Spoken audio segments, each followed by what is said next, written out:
सगळं वलच आहे वावरात आलो होतो कापूस याच्याले, पण आता जिकडे तिकडे सगळं वलच दिसू राहिलं आणि पराठी पा केवढाली आहे माझ्या डोक्याच्या वर आहे. आणि सगळं लावलं होतं या वावरात आम्ही, वायक, भेंड आणि बरबटीच्या शेंगा. पण इकडे आलोच नाही पाण्याच्या ना, पाणी म्हणजे निंद्यालेच आलो होतो फक्त, तवाच लावून दिल. तर आता पाहायला चालली मी वायक म्हणजे काकड्या आहेत का ना आहेत, तर पाहू मग. आता एक बार आणले होते घरी बंधून पिकेल, त्याच्यावर वायकच सापडले नाही, म्हणजे आणलेच नाही, कोणी आलंच नाही इकडे.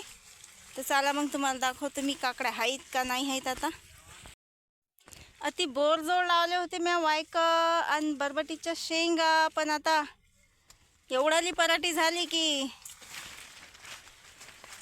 बोरही दिसून नाही राहिली. आलो तर खरी एवढाल्या पराठी तिकडे, पण बोर काही दिसून नाही राहिली, म्हणजे बोर मारेल आहे अति, आणि ते गायल आहे तर ते काही दिसून नाही राहिली. तर वायका दिसायचंही काही काम नाही मग आता. हां, तर हे आहे बोर.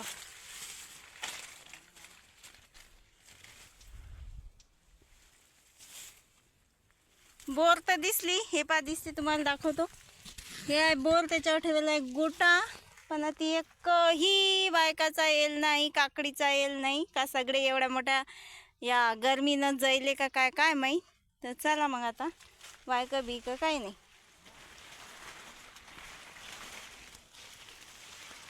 आलो होतो लय मोठ्या आशेनं, पण काय नाही. आता हे एवढी गरमा वाढली या पराठीची की सगळे वायकच जायले, आणि बोरही दिसायला म्हणजे खड्ड्यात झाली बोर, आणि बोरही दिसली नाही. तर चला मग. रुपी गेली होती बरबटीच्या शेंगा आणायला, तर तिनं आणले असतील तर तेच खातो आता.